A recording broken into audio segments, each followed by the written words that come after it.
The Sunday morning light filtered through unfamiliar floor-to-ceiling windows, casting geometric shadows across marble I didn't recognize. My head throbbed with the dull persistence of too many cocktails and too little sleep, but the Egyptian cotton robe I'd borrowed from Alessandra felt like wearing a cloud. I cinched it tighter around my waist, bare feet silent against heated floors as I followed the scent of fresh espresso toward what I hoped was the kitchen. The events of the previous night replayed in fragments.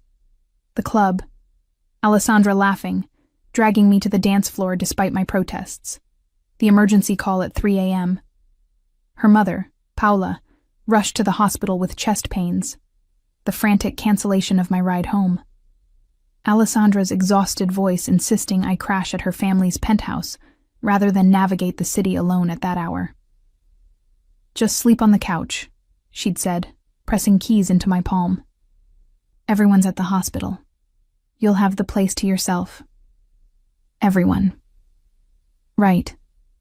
I rounded the corner into a kitchen that belonged in an architectural magazine. All black granite and stainless steel, with a massive island that could seat 8. The espresso machine gleamed like a sculpture, and I'd managed to coax it into producing something drinkable after 5 minutes of button-pressing experimentation. Now I stood at that island, cup warming my hands, watching the city wake up 20 stories below. My restoration studio would be closed today. Sundays were sacred for someone who spent 6 days a week hunched over centuries-old manuscripts with magnifying glasses and delicate brushes. But my mind was already cataloging the week ahead. The 1847 poetry collection with water damage, the Renaissance cookbook whose binding needed complete reconstruction, the medieval illuminated page that... "Who are you?" The voice came from behind me, low and sharp as a blade drawn in darkness. I spun, espresso sloshing over the rim of my cup and burning my thumb. The man standing in the kitchen doorway made the expansive room feel suddenly smaller, like all the air had been sucked toward him and held captive. He was tall, well over 6 feet, with the kind of presence that made you step back without meaning to. Dark hair, slightly disheveled from sleep, fell across a forehead creased with what I recognized as controlled fury.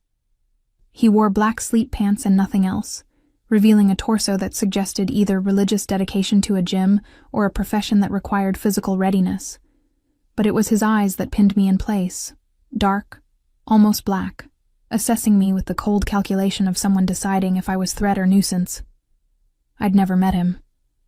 4 years of friendship with Alessandra, and I'd successfully avoided every family gathering, every holiday dinner, every casual mention of "you should come by the house." Because I knew who lived here. Everyone in the city knew the Romano name, even if they pretended not to. "I asked you a question." He moved further into the kitchen, each step deliberate. Not rushing, but advancing with the certainty of someone who'd never been denied an answer in his life. I set down my cup with more force than necessary, the sharp click echoing in the tension-thick air. "Julia, I'm Alessandra's friend." His expression didn't soften. If anything, the lines around his mouth deepened. "Alessandra doesn't bring friends home. She didn't bring me. She lent me her couch after your mother's emergency last night." I crossed my arms, suddenly very aware I was wearing nothing but his sister's robe and yesterday's underwear. "I'm assuming you're the brother she's spent 4 years making sure I never meet." Something flickered in those dark eyes. Surprise, maybe, or recognition that his sister had been as deliberate about keeping us apart as I'd been about avoiding him. "Giacomo," he said, but didn't extend his hand. Just stood there, bare-chested and imposing, studying me like I was a puzzle with pieces that didn't quite fit the picture he'd expected. I'd heard the name whispered in certain circles. Giacomo Romano, 34 years old. Took over the family business when his father, Giuseppe, stepped back 5 years ago. The business. Everyone knew what that meant, even if the tax return said real estate development and import-export consulting. "You're wearing my robe," he said. I looked down at the charcoal silk.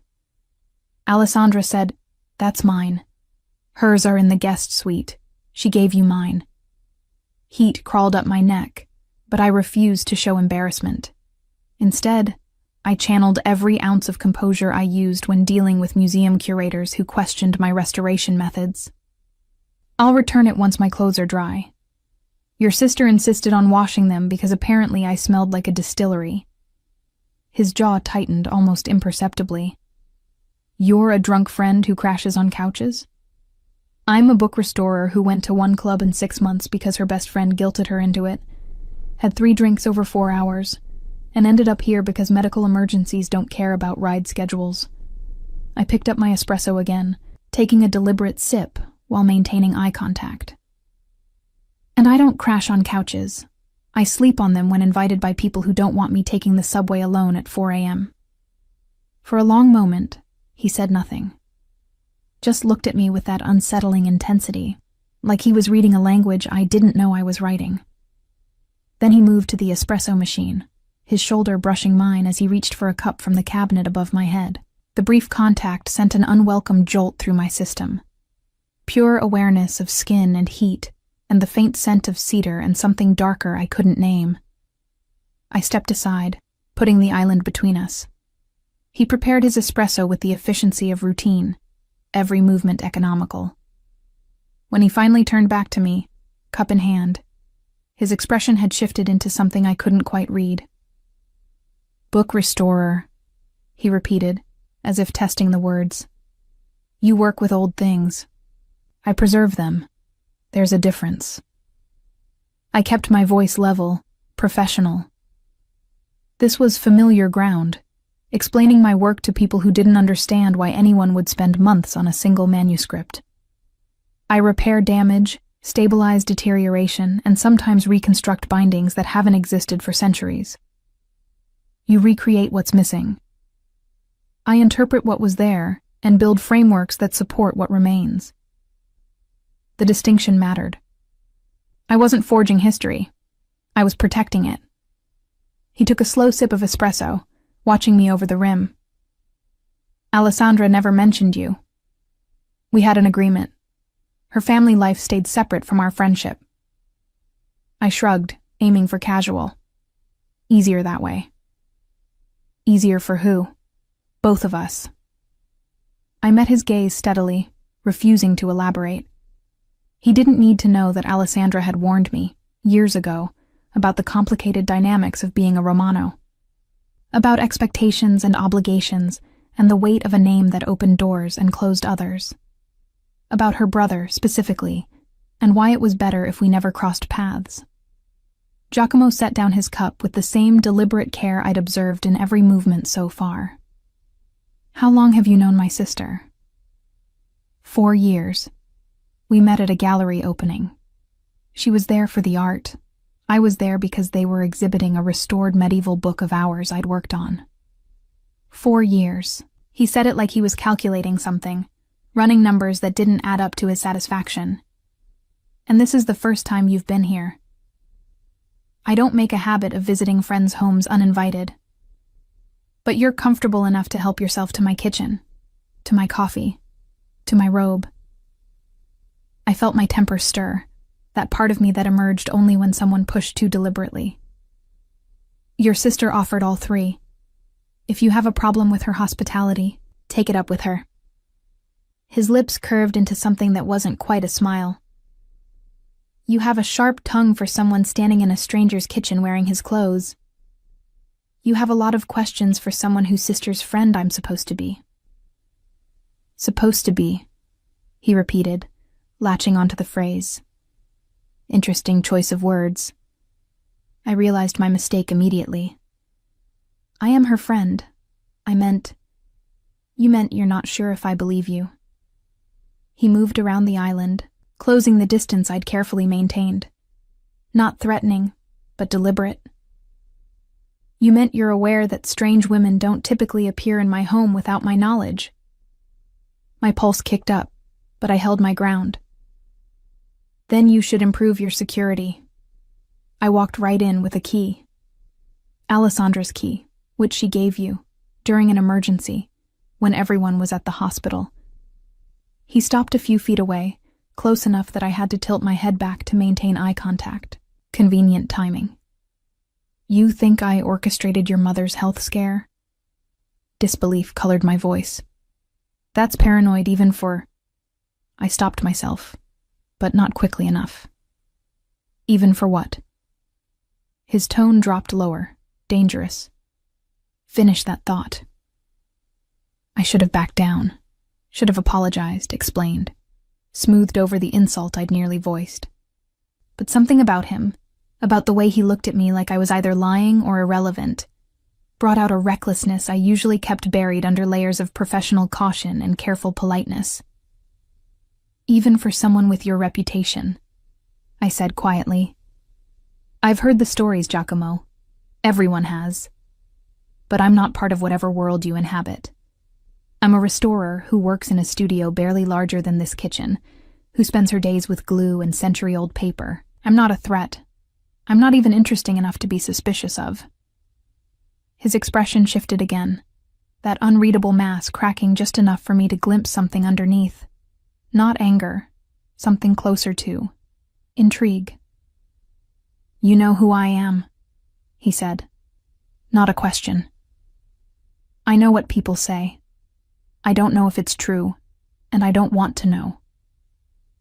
I picked up my cup, needing something to do with my hands. I'm here by accident. I'll be gone as soon as my clothes are dry, and Alessandra confirms her mother is stable. Then you can forget you ever saw me. I don't forget faces. The way he said it made my skin prickle.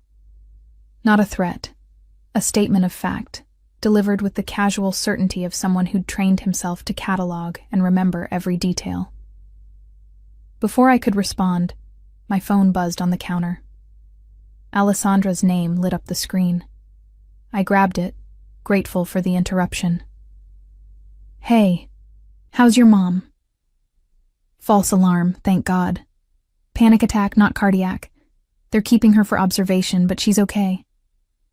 Alessandra's voice carried the exhausted relief of someone who'd spent hours in a hospital waiting room. I'm so sorry I abandoned you there. Did you sleep okay?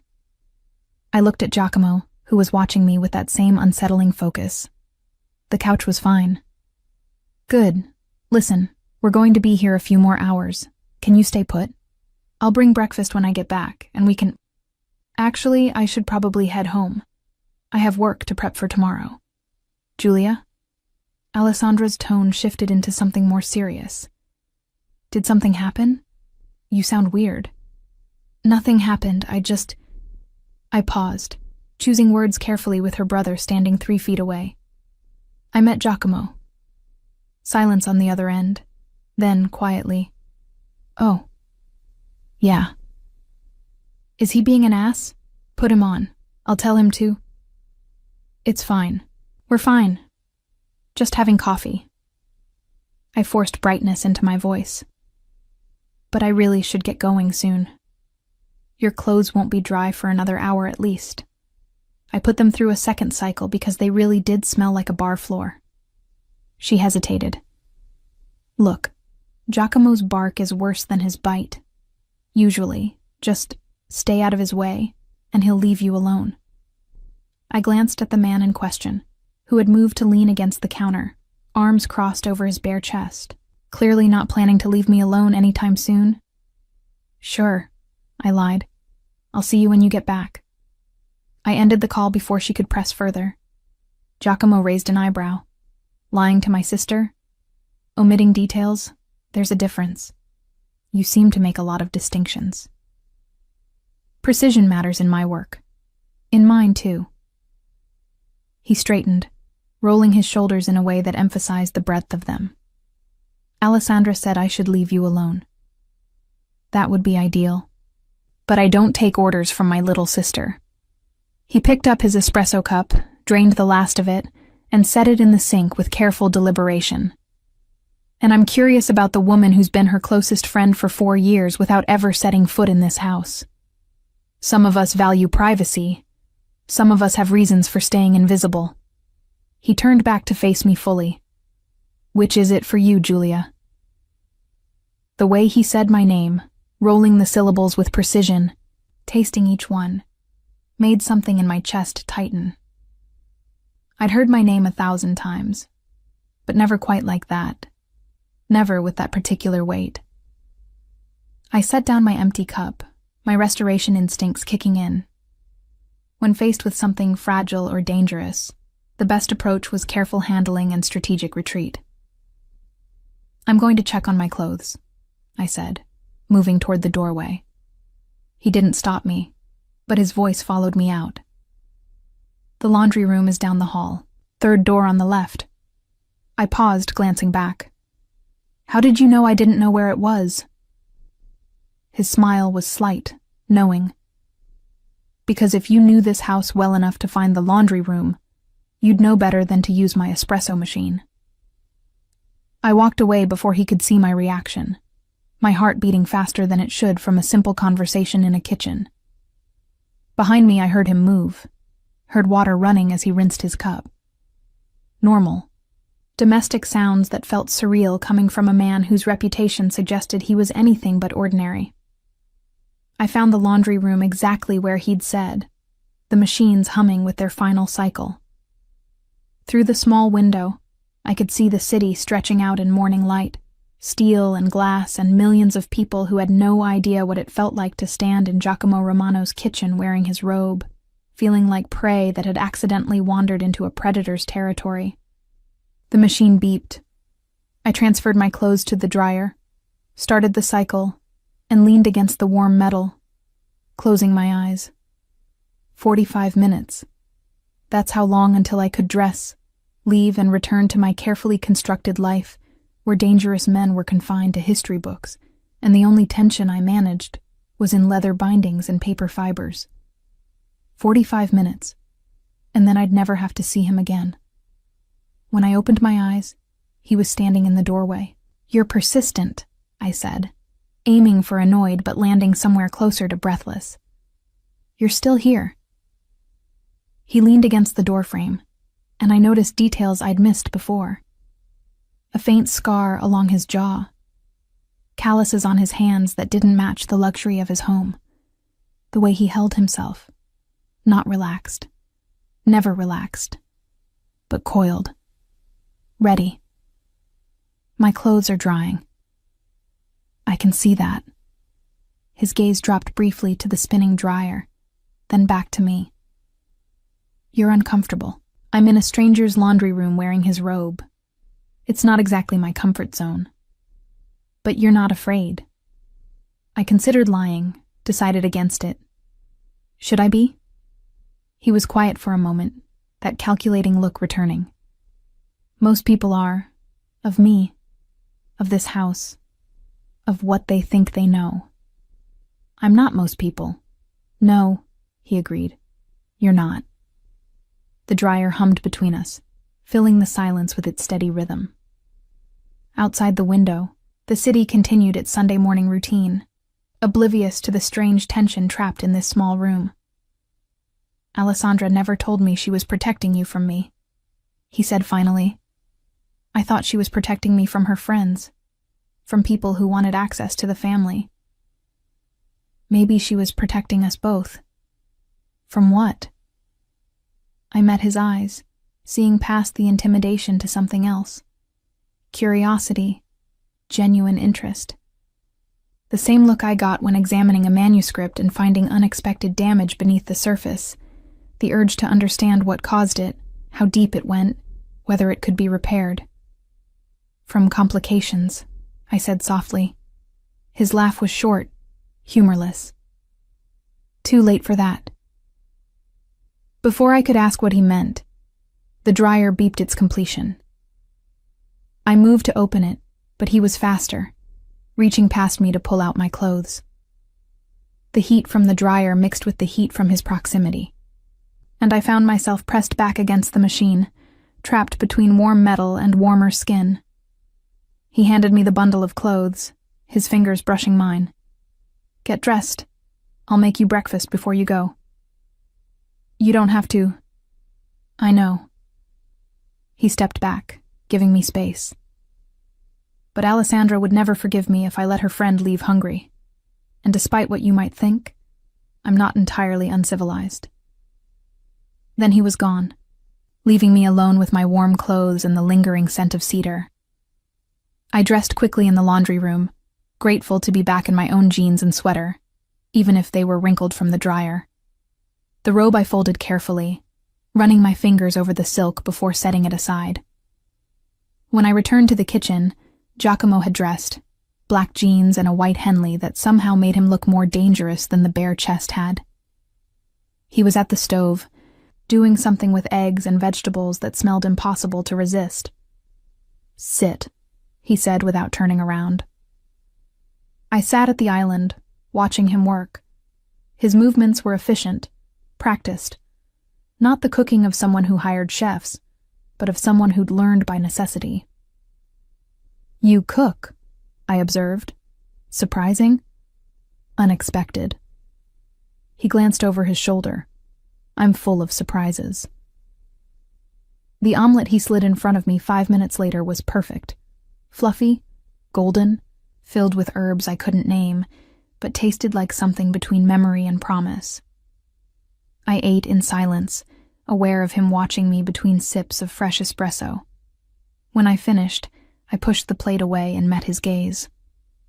"Thank you. For breakfast. For not throwing me out."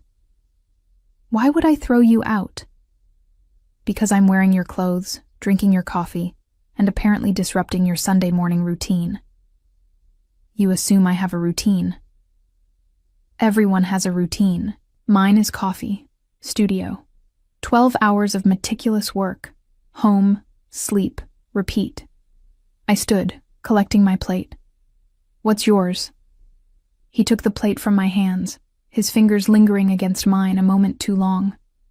"That depends on the day. Today's Sunday." Today my routine apparently includes interrogating my sister's friend in my kitchen. He rinsed the plate, set it in the dishwasher. I haven't decided yet if that's an inconvenience or an opportunity.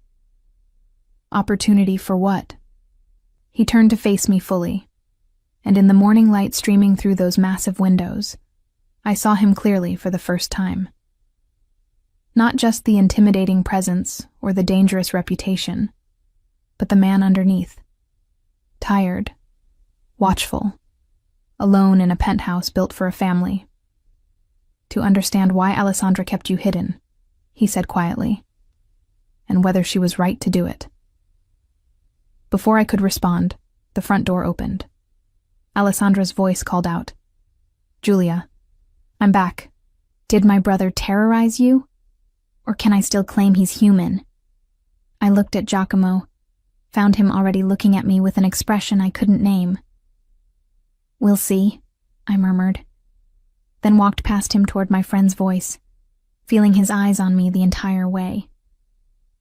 3 weeks passed before I saw him again. 3 weeks where I convinced myself the encounter had been a fluke, an accident of timing that would never repeat. I returned to my studio in the historic district, to the familiar smell of leather and aged paper, to the rhythm of careful work that required patience, measured in millimeters and hours, measured in breaths held while applying adhesive to surfaces that could disintegrate under the wrong pressure. Alessandra and I fell back into our usual pattern: coffee dates at our regular cafe, weekend gallery visits, long phone calls where she vented about family expectations, and I listened without pressing for details. She never mentioned that Sunday morning, and neither did I. Some things were easier left in the category of things that happened once and need never be discussed. But on a Thursday afternoon, as autumn rain streaked my studio windows, and I worked under the bright LED lamps that mimicked natural light, my phone buzzed with a text from an unknown number. "I need your professional expertise. Name your rate." G. I stared at the message for a full minute before responding. "How did you get this number?" "Alessandra's phone while she was in the bathroom." "How much do you charge for consultations?" The audacity should have annoyed me. Instead, I found myself almost smiling at the image of Giacomo Romano stealing his sister's phone like a teenager. $200 for consultations. $300 if you want me to actually touch anything. What kind of item? Old book. Possibly valuable.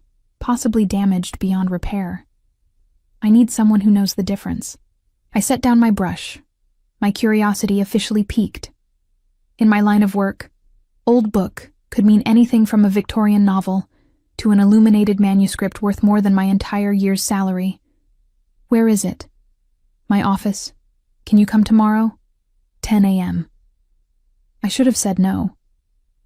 Should have recommended one of my colleagues. Maintained the distance Alessandra had wisely established. But the restorer in me couldn't resist the mystery of an unknown book. And if I was being honest with myself, another part of me wanted to see him again. To prove the tension in his kitchen had been imagined. To demonstrate I could be professional in his presence. Send me the address. And have coffee ready. Good coffee. Already planning on it. The address he sent was downtown, in one of those buildings where the lobby required 3 forms of security clearance, and the elevator buttons went up to 40. I arrived at 9:55 a.m., dressed in my usual work clothes, black pants, simple blouse, hair pulled back in a practical twist. Professional armor.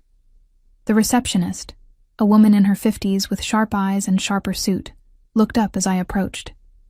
Julia Ferretti? That's me. Mr. Romano is expecting you. 40th floor, corner office. Angelo will escort you. Angelo materialized from a side door, tall, built like he ate weights for breakfast, with the watchful eyes of someone trained to see threats in shadows. He didn't speak as we rode the elevator up, just positioned himself between me and the door in a way that was probably unconscious habit. The 40th floor opened onto a reception area that managed to be both luxurious and austere.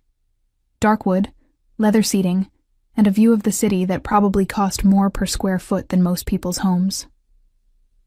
This way, Angelo said, his first words since we'd met. His accent placed him from the south, maybe Sicily. He led me down a hallway lined with what looked like original artwork. Not reproductions, but pieces I recognized from auction catalogs. A Caravaggio sketch, a Bernini study. Either Giacomo had excellent taste or excellent advisors. The corner office at the end of the hall had floor-to-ceiling windows on 2 walls, a massive desk that looked hand-carved from a single piece of walnut, and bookshelves that made my restorer's heart skip several beats. First editions. Rare volumes. Manuscripts I could see even from the doorway were in desperate need of attention. Giacomo stood at the window, phone to his ear, speaking rapid Italian too low for me to catch. He'd exchanged Sunday morning casual for what I assumed was his working uniform. Black suit, white shirt with the top 2 buttons undone, no tie. The kind of calculated informality that probably intimidated everyone he met. He turned as Angelo announced me, ending his call mid-sentence. Julia, punctual. You're paying by the hour. Seemed wasteful to be late. I stepped further into the office, my attention already drawn to the bookshelves. Are all of these yours? Collected over the years, some inherited, some acquired. He moved to his desk, where a cloth-wrapped bundle sat waiting. But this is what I need you to see. I approached carefully, setting down my equipment bag and pulling on the cotton gloves I always carried. May I? He gestured permission. I unwrapped the cloth slowly, and my breath caught. The book beneath was small, maybe 8 inches by 6, bound in leather that had once been dyed a rich burgundy, but had faded to mottled brown with age. The binding was loose, the spine cracked, but the craftsmanship visible in the hand-tooled cover design suggested something special. Where did you get this? I asked, carefully opening to the title page. My grandfather's estate. It was in a box of papers no one bothered sorting through until last month. He leaned against his desk, watching me work. The attorney handling the estate thought it might be worth having appraised. The title page was in Latin, hand-lettered in what looked like 15th century script. I felt my pulse quicken, the kind of excitement that came from recognizing something significant. This is a manuscript, I said softly, turning pages with the reverence they deserved. Not a printed book, hand-copied, probably by a monk or professional scribe. I examined the marginalia, the decorated initials. Late 1400s, I'd guess. Italian origin, based on the script style. What's it worth? I looked up, found him watching me with that same intense focus from his kitchen. Depends on what it is. Could be a few thousand if it's a common religious text. Could be 100,000 or more if it's something rare. I turned another page, squinted at the faded ink. I'd need to do a full assessment. Research the text, verify the age, check for any provenance documentation. How long? 2 weeks minimum for a preliminary assessment. Longer if you want a complete historical analysis and restoration plan. He nodded slowly. And if I wanted you to restore it? Return it to readable condition? Months, maybe a year, depending on the extent of damage. I closed the book carefully, running my gloved fingers over the cover. This kind of work can't be rushed. Every page needs individual attention. Every repair needs to be reversible in case future technology offers better solutions. You care about the future of books you'll never see again. It wasn't a question, but I answered anyway. I care about preservation. These objects survived centuries of war, weather, and neglect. If I can give them another few centuries, that matters. He studied me for a long moment. Most people in my experience only care about what benefits them directly. Then you're talking to the wrong people. His smile was slight but genuine. Apparently. Angelo appeared in the doorway. Boss, Marino's here for the 10:30. Giacomo's expression shifted instantly, from almost relaxed to entirely cold. Put him in conference room 2. I'll be there in 5. Angelo withdrew, and I started rewrapping the manuscript. I should go. Send me high-resolution photos of every page, and I'll start preliminary research. Stay. I paused, looking up. What? The meeting. Stay for it. He moved to a cabinet, poured 2 glasses of water from a crystal decanter. I might need your professional opinion on something. I'm a book restorer, not a business consultant. Marino collects rare books, claims to be an expert. I'd like someone who actually knows what they're talking about in the room. I should have refused. Should have recognized this for what it probably was. Some power play in a world I didn't understand and didn't want to. But curiosity won again. Fine, but my rate applies for the full time I'm here. Wouldn't expect otherwise. The conference room 2 doors down was all glass and steel, with a table that could seat 20. Currently it seated 1, a man in his mid-50s, silver hair, expensive suit, and the kind of smile that made my instincts scream warning. Fabiano, Giacomo said, his tone cordial but empty of warmth. Thank you for coming. Giacomo. Marino stood, extending his hand. They shook with the careful choreography of people who trusted each other about as far as they could throw pianos. I wasn't aware we'd have company. Giulia Ferretti. She's consulting on some items from my grandfather's estate. Giacomo gestured for me to sit, took the chair at the head of the table. I thought her expertise might be relevant to our discussion. Marino's eyes assessed me with the quick calculation of someone used to identifying leverage. A pleasure. You're an appraiser? Restorer, I corrected. I work with manuscripts and rare books. Fascinating field. His smile widened. I'm something of a collector myself. Perhaps you've heard of my library? I had. Anyone in the rare book world had heard of Fabiano Marino's collection. Extensive, expensive, and rumored to include several items of questionable provenance. Your reputation precedes you, I said neutrally. Giacomo's mouth twitched, almost amusement at my diplomatic non-answer. The meeting that followed was a masterclass in veiled threats and careful negotiation. Marino wanted something. Property rights to a warehouse district near the docks.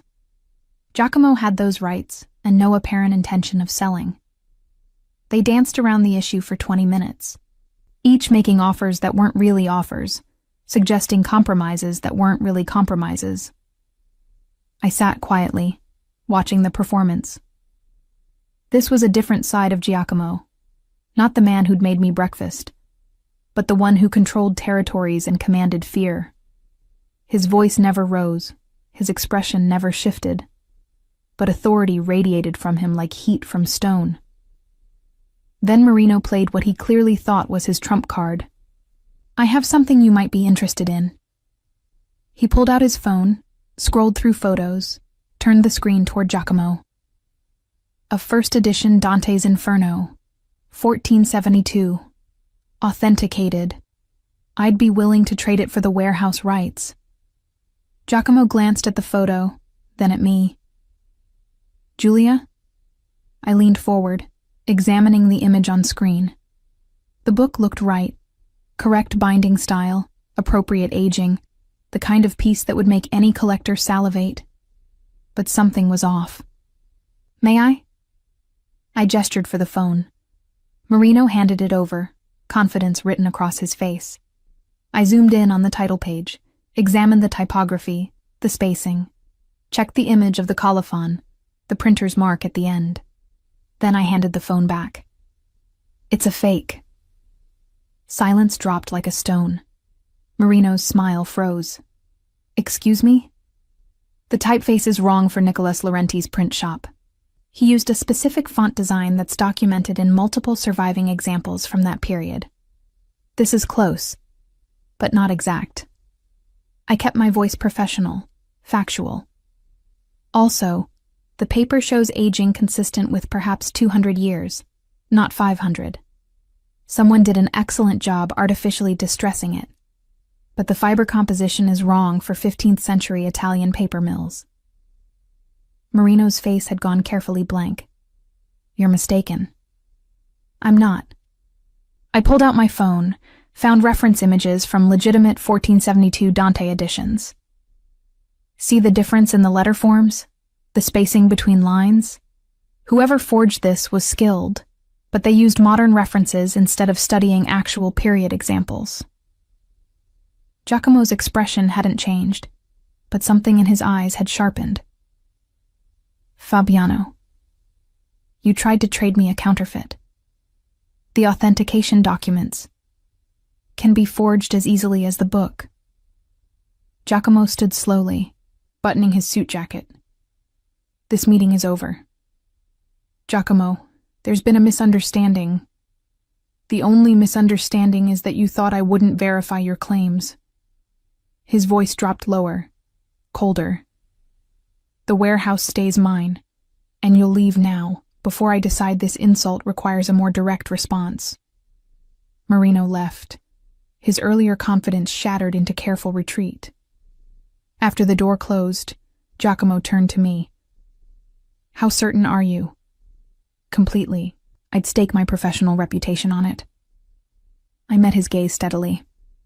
"That book is worth maybe 5,000 as a curiosity, not the 500,000 a genuine first edition would command."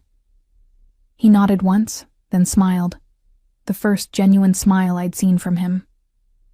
"You just saved me from a very expensive mistake. That's what you pay me for."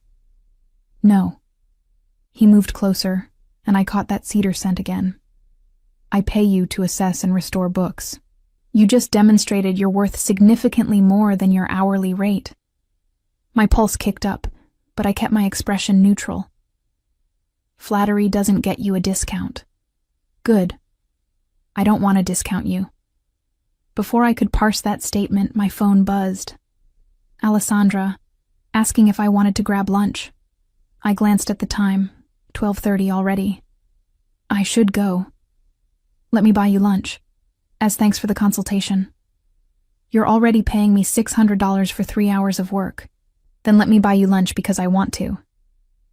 He tilted his head slightly, studying me. "Unless you're avoiding me." "Should I be?" "You tell me. You're the one who's been friends with my sister for 4 years while making sure we never met." Fair point. I considered my options, did the mental calculation. Lunch with Giacomo Romano would either demystify him, prove he was just a man with a dangerous job, or complicate things further. The smart choice was obvious. 1 lunch? I said. Then I really do need to get back to my studio. 1 lunch, he agreed. We went to a restaurant 3 blocks away, the kind of place with a single name on a brass plaque, no menu visible from the street, and a host who greeted Giacomo by name. They seated us at a table by the window, brought water and bread without being asked, and disappeared with the discretion of people who understood exactly who they were serving. They know you here, I observed. I own the building.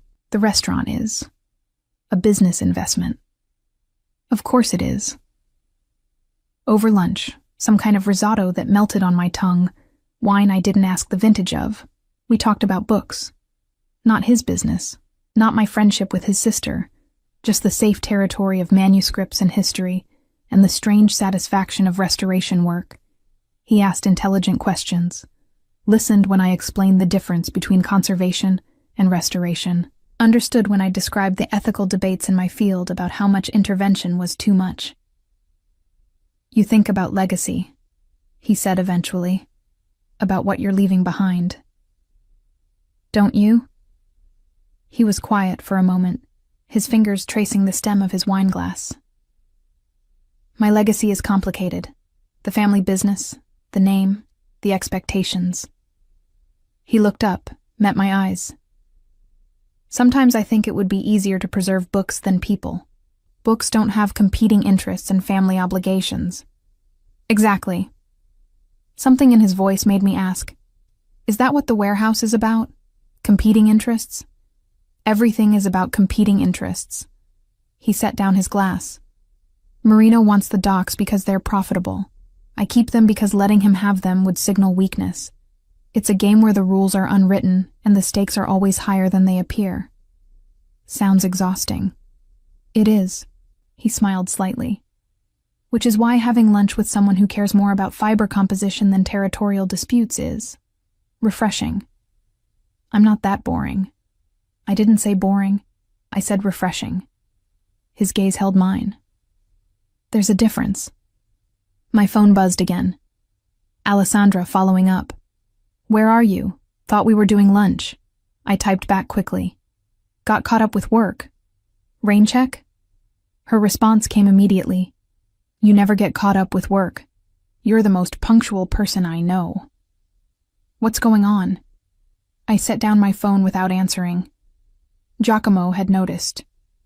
My sister, wondering where I am. Are you going to tell her that I'm having lunch with you? Should I? He considered this. She'll find out eventually. Alessandra has a talent for extracting information. Then she can extract it. I'm not lying, but I'm not volunteering details either. Diplomatic. Practical. She kept us apart for a reason. I'm not eager to explain why I'm ignoring that wisdom. And why are you? He leaned forward slightly. Ignoring it. I should have had an answer ready. Should have prepared some professional justification, some practical reason. Instead, I found myself being honest. Because you're more interesting than I expected. And because I spent 4 years avoiding you based on stories. And I'm curious if the reality matches the reputation. And does it? I don't know yet. You made me breakfast and bought me lunch. Hard to be terrified of someone who feeds me. His laugh was genuine, surprising. That's your metric? Whether I'm dangerous depends on whether I've provided meals. It's as good a metric as any. We finished lunch, and he walked me back toward my studio. 2 blocks from my building, we passed a bookstore, one of those rare places that still sold actual antiquarian volumes, instead of coffee table books and bestsellers. I paused at the window, caught by a display of medieval manuscripts, facsimiles probably, but beautifully done. You want to go in? Giacomo observed. I always want to go in. I practically live in places like this. I glanced at him. But you probably have actual work to get back to. My afternoon is clear until 4. He pushed open the door, holding it. After you. We spent an hour in that bookstore. He watched me examine volumes, listened to me explain why certain bindings mattered, asked questions that showed he was actually absorbing the information. The owner recognized both of us, me from frequent visits, him from reputation, and left us alone to browse. "You're happy here," he said as we left, my arms full of 3 volumes I absolutely didn't need but couldn't resist. More than in restaurants or offices. Books don't judge me. Neither do I. I looked at him, found his expression serious. "Don't you? Earlier you thought I was suspicious, a threat hiding in your kitchen." "I thought you were unexpected. I've since revised my assessment." "To what?" "Complicated." He took the books from my arms, carrying them despite my protests. In a way I didn't anticipate and don't quite know what to do with. We'd reached my studio, a converted warehouse space I shared with 2 other restoration specialists. The afternoon light slanted through high windows, illuminating dust motes and the familiar chaos of my work table. Giacomo set down my books, taking in the space. "This is where you work." 5 days a week, sometimes 6, sometimes 7 if I'm on a deadline. I hung up my jacket, suddenly aware of how humble my studio looked compared to his office. But I refused to apologize for it. This was mine, built on skill and persistence, not inherited or intimidated. He moved to my work table, examining the manuscript I'd left partially disassembled. "What is this?" 15th century Book of Hours, private commission. The owner's great-grandmother brought it from France, and 3 generations of neglect nearly destroyed it. I joined him, pointing out the damage. "See how the binding's completely separated? And the water staining on these pages. Can you fix it?" "I can stabilize it. Return it to usable condition. But the water damage is permanent. I can only prevent it from getting worse." He was quiet, studying the delicate pages. When he looked up, his expression had softened into something I couldn't quite identify. "You really do care about these objects. They're pieces of history. Someone took the time to create this, to write out prayers by hand, to decorate margins, to bind it in leather they probably cured themselves. That matters. Even though it's broken, especially because it's broken, nothing worth preserving stays perfect." The words hung between us, loaded with meanings I hadn't intended but couldn't take back. Giacomo checked his watch, and I saw the shift back into businessman. "I should go. I have that 4 o'clock." "Of course." I walked him to the door. "Thank you for lunch." "Thank you for saving me from Marino's fake Dante." At the threshold he paused. "Julia?" "Yes?" "I'm going to see you again. Not for work. Not because of Alessandra. Because I want to." My heart kicked against my ribs. That's probably not a good idea. Probably not. He smiled, dangerous and honest. But I stopped caring about good ideas when you walked into my kitchen wearing my robe. Then he left, and I stood in my studio doorway, watching him disappear down the street with his security trailing at a discreet distance. My phone buzzed. Alessandra. Persistent. "Seriously, where did you disappear to? You're being weird." I stared at the message, then at the 3 books Giacomo had carried for me, now stacked on my table beside the manuscript I was restoring. "Complicated," he'd said. He had no idea. The manuscript from Giacomo's grandfather turned out to be something extraordinary. I'd spent 2 weeks researching, cross-referencing, consulting with colleagues across Europe. The Latin text was a previously unknown medical treatise from 1489, written by a physician whose other works had been lost to time.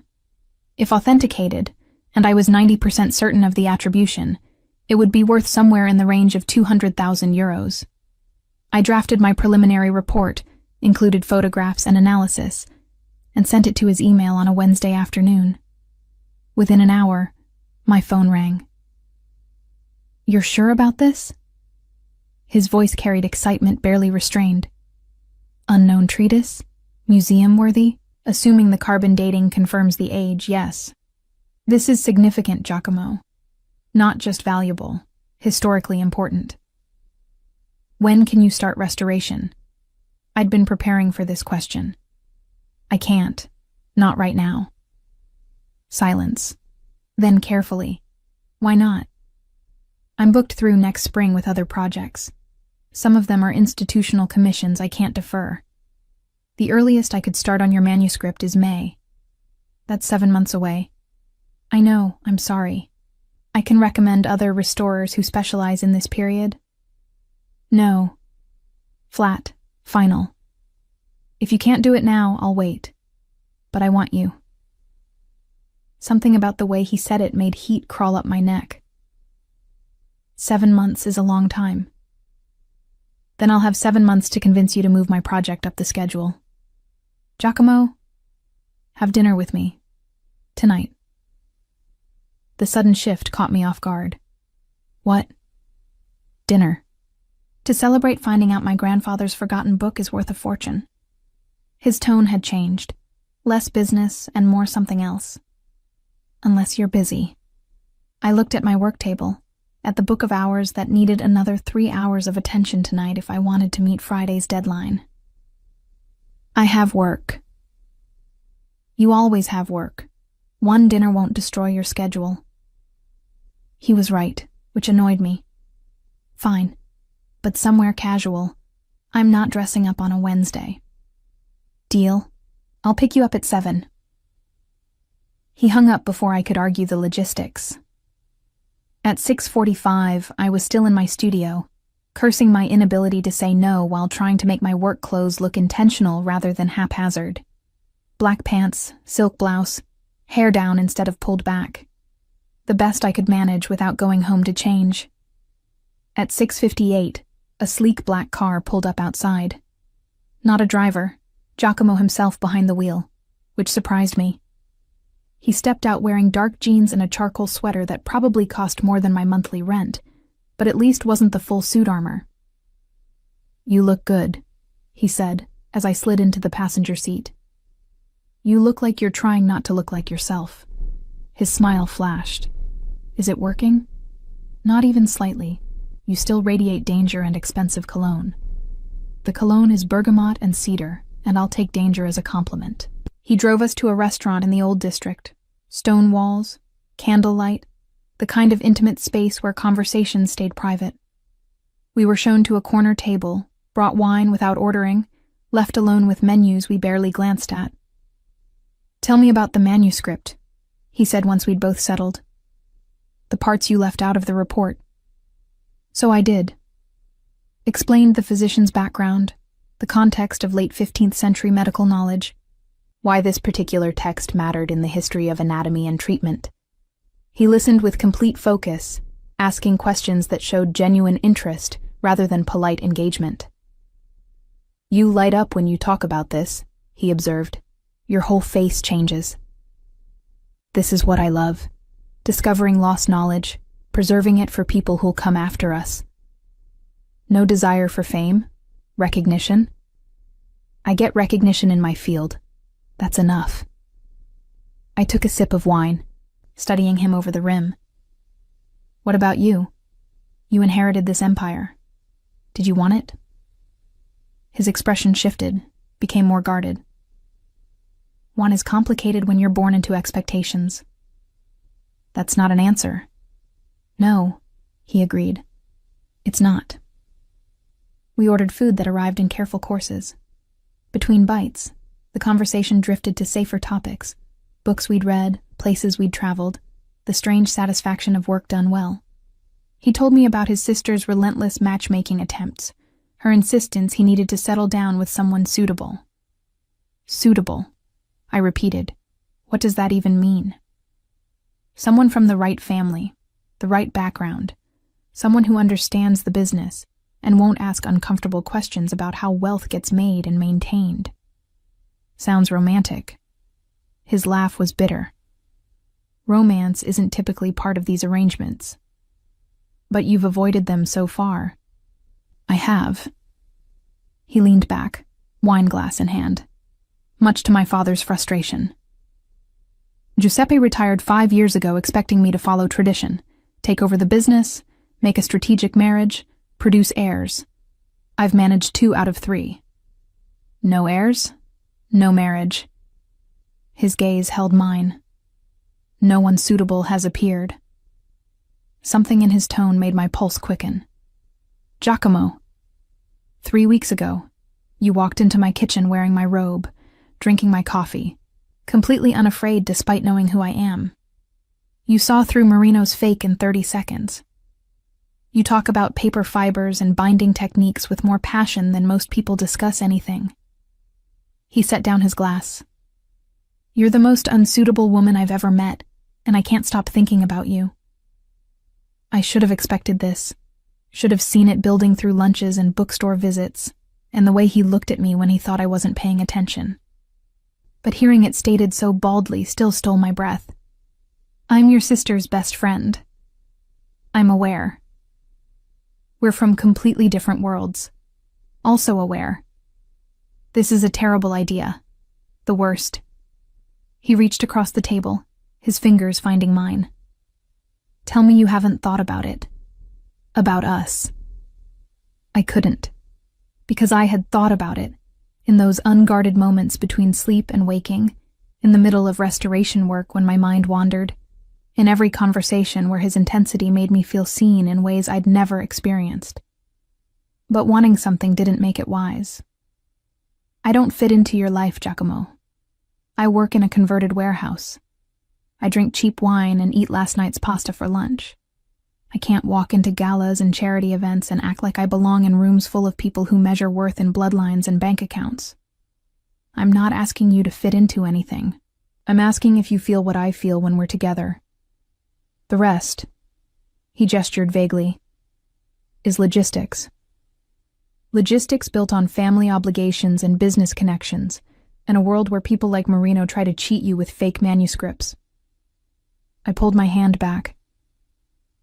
I've watched Alessandra navigate that pressure her whole life. I know what it costs. Then let me be clear about what I'm proposing. His voice dropped lower, more intense.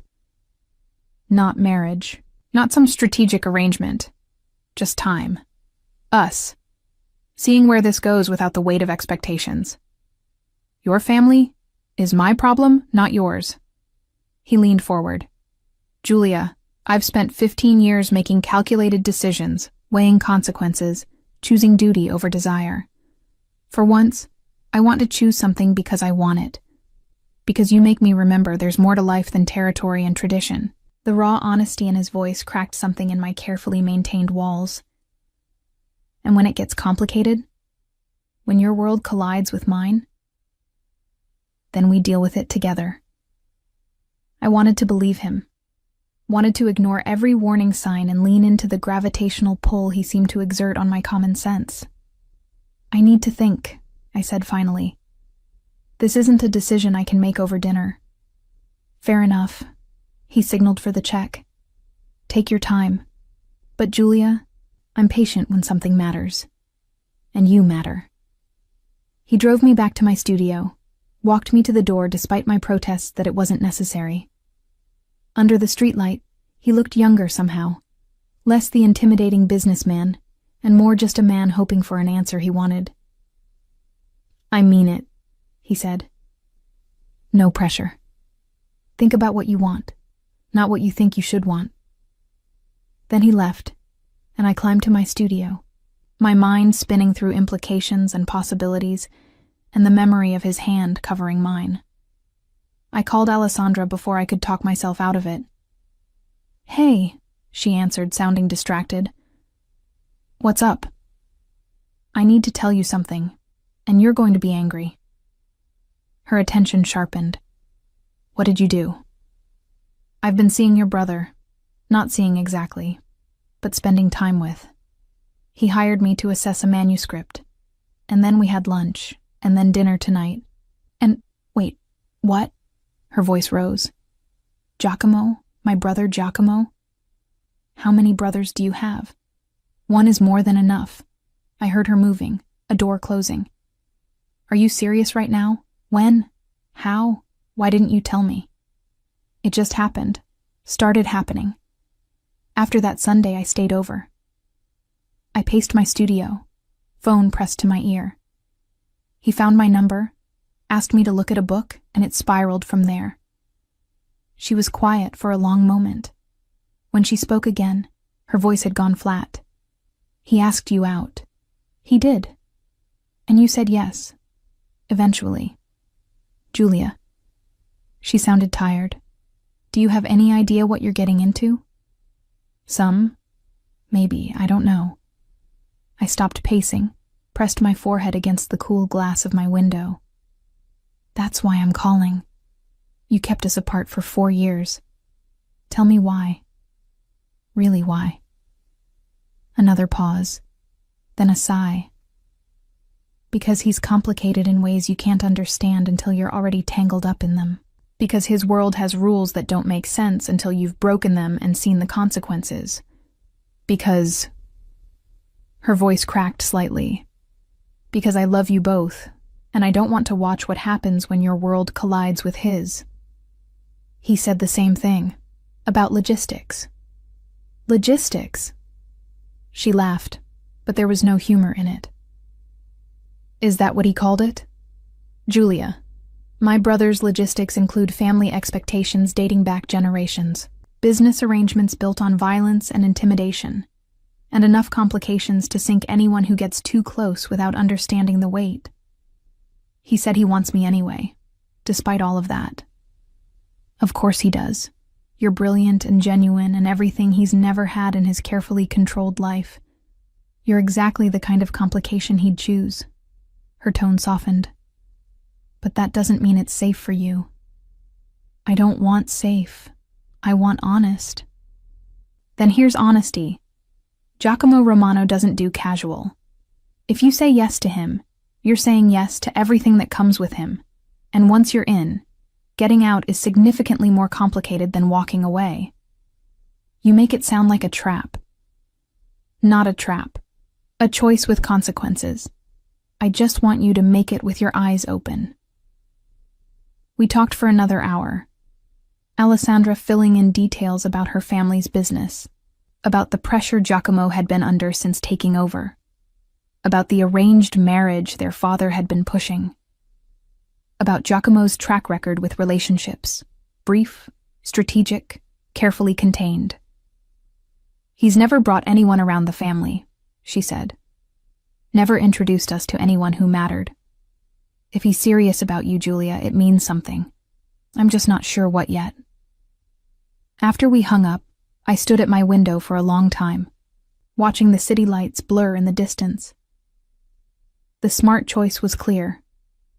Thank Giacomo for the dinner, maintain a professional relationship around the manuscript, and return to my carefully ordered life, where the biggest risk was accidentally damaging a centuries-old page.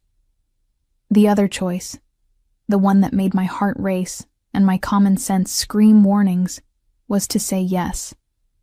To see where this strange connection led, consequences be damned. I didn't sleep that night. Instead, I worked on the Book of Hours, my hands moving through familiar motions while my mind raced through scenarios and outcomes. By dawn, I'd made my decision. I texted him at 7 a.m. One condition. When this gets complicated, not if, when, you don't hide me from the complications. I'm in this with eyes open or not at all. His response came within minutes. Deal. Have dinner with me tonight. Somewhere we can actually talk about what this means. Not dinner. Come to my studio at noon. I'll make lunch. If we're doing this, you see my world too. I'll be there. At exactly noon, he knocked on my studio door. I let him in, gestured to the makeshift kitchen area where I'd set up lunch. Nothing fancy, just pasta and salad and bread from the bakery down the street. This is your world, he said, looking around at my workspace with its careful chaos of tools and books and works in progress. This is my world. No pretense, no expensive wine, no strategic seating arrangements. Just work and food and honesty. We ate at my work table, pushed to make room for plates. And between bites, we negotiated. What we wanted, time together, honesty, the freedom to see where this connection led. What we needed, boundaries with Alessandra, discretion around his business, understanding that my work came first just as his did. What we feared, his family's reaction, the inevitable collision of our different worlds, the possibility that wanting something wasn't enough to make it work. I can't promise this will be easy, he said, pushing his empty plate aside. My life comes with complications you haven't seen yet. And my life comes with a complete inability to compromise on my work and a stubborn streak that drives most people crazy. I met his eyes. But I want to try. If you're willing to be patient with me learning to navigate your world, then we have a deal. He extended his hand across the table, formal and slightly ridiculous in the context. I took it, felt the warm grip that sealed something neither of us fully understood yet. One more thing, I said. We tell Alessandra together. I don't want her finding out from someone else or feeling like we went behind her back more than we already have. He nodded. This weekend, we'll take her to dinner and explain. What we didn't know, as we shook hands over lunch in my studio, was that Alessandra had already set something in motion that would complicate things far beyond what either of us had anticipated. Alessandra took the news better than I'd feared, and worse than I'd hoped. We met at a quiet restaurant Saturday evening, neutral territory where no one had home advantage. She arrived 15 minutes late, which I recognized as a power move. Her brother recognized it too, if the slight tightening around his eyes was any indication. So, she said, settling into her chair and immediately ordering wine. You're dating. My best friend and my brother are dating. We're seeing where things go, I corrected carefully. That's just dating with commitment issues. She looked between us, her expression unreadable. How long has this been happening without me knowing? 3 weeks, Giacomo said, since I asked her to assess the manuscript. 3 weeks.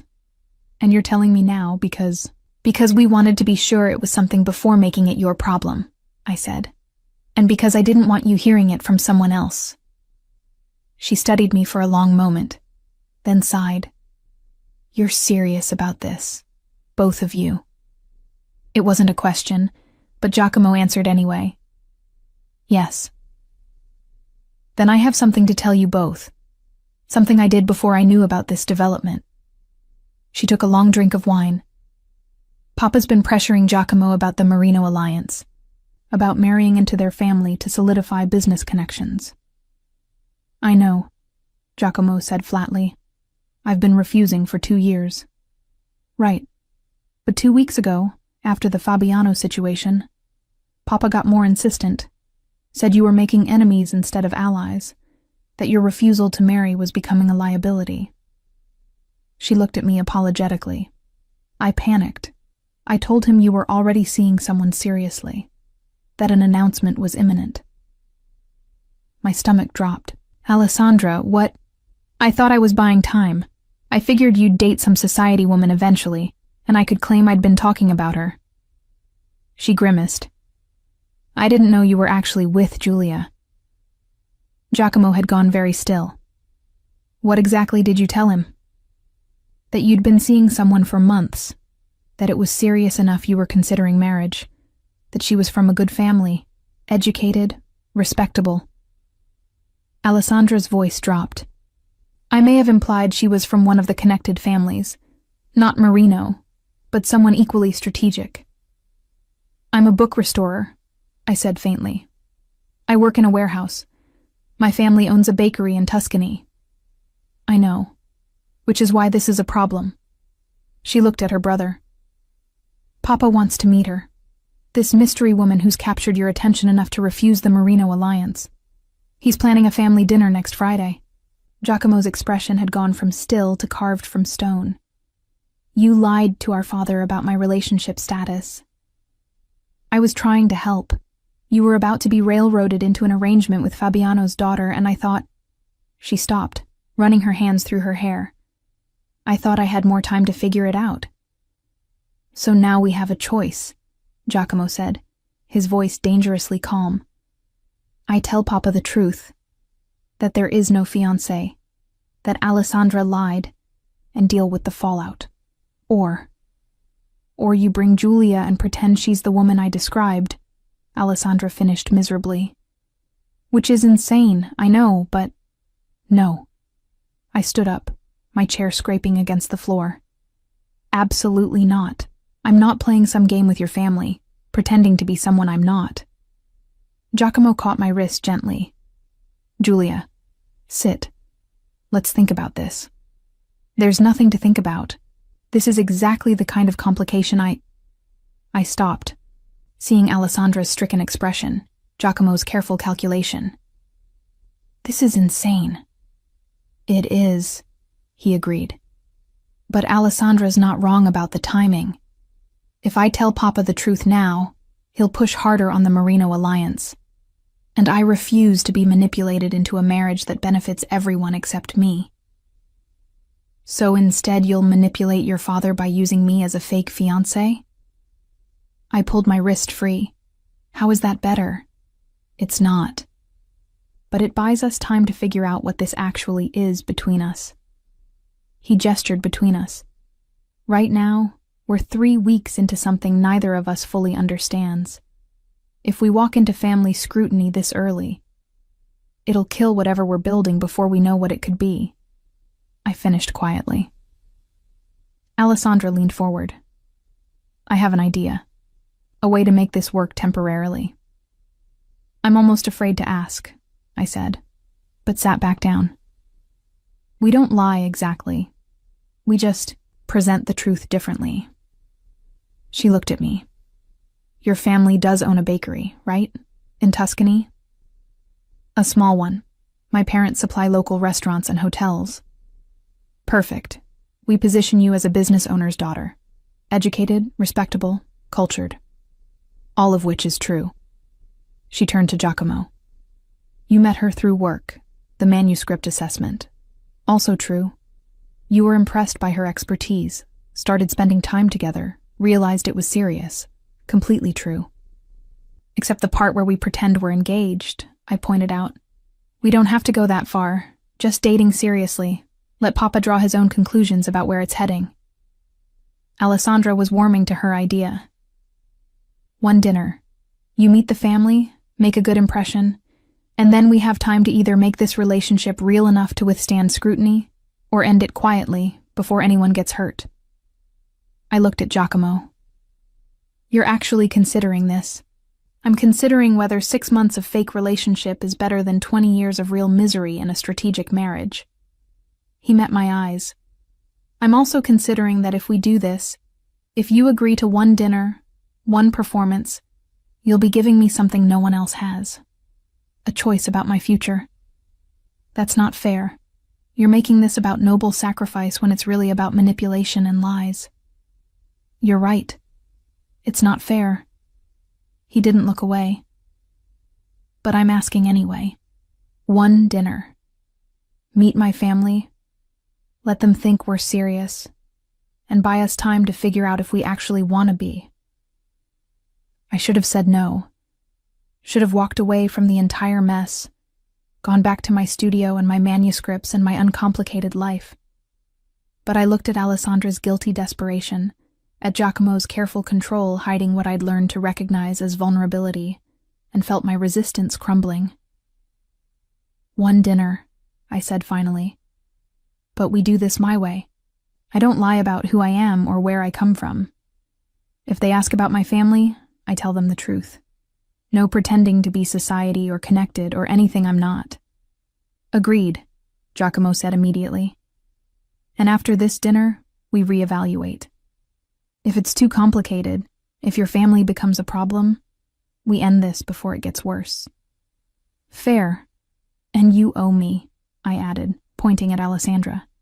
You owe me so much gelato and wine, and listening to me complain about my problems without making them about your family for at least a year. She smiled, relieved. Deal. I'm so sorry, Giulia. I really was trying to help. I know. Your helping just happens to be as complicated as your brother's entire existence. The rest of dinner was spent planning. Alessandra coached me on family dynamics. Giuseppe was traditional but fair. Paola was warm but shrewd.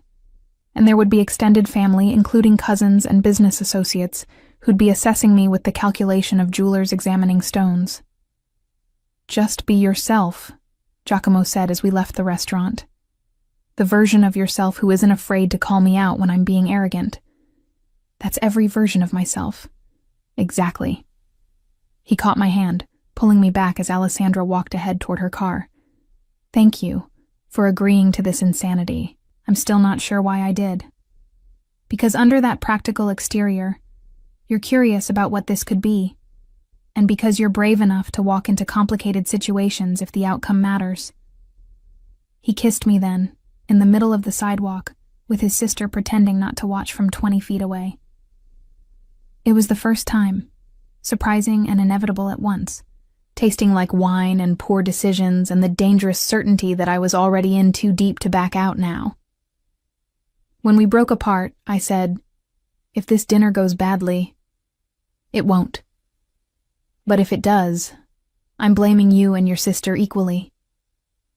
Fair enough. The next 5 days passed in a blur of preparation. Alessandra took me shopping for an appropriate dress, despite my protests that I had perfectly acceptable clothes. We compromised on something simple but elegant, deep blue silk that she claimed walked the line between sophisticated and approachable. Giacomo checked in daily, asking if I was okay, if I needed anything, if I wanted to back out. Each time I considered saying yes, considered ending this before the dinner that would seal us into whatever came next. But each time, I thought about the way he looked at me when I explained restoration techniques, the way he listened like my words mattered, the way he'd held my hand in his office and said I was complicated in ways he didn't know what to do with. So I said no.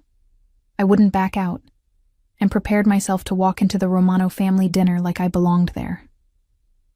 Friday evening arrived too quickly. Giacomo picked me up at 6, looking devastating in a dark suit that made his eyes even more intense. "You're nervous," he observed as I slid into his car. "I'm terrified. There's a difference. You faced down my interrogation in my kitchen wearing nothing but a robe. You exposed Marino's fraud in front of him. You can handle my family. Your family thinks I might marry you someday, slightly higher stakes than manuscript authentication." He reached over, took my hand.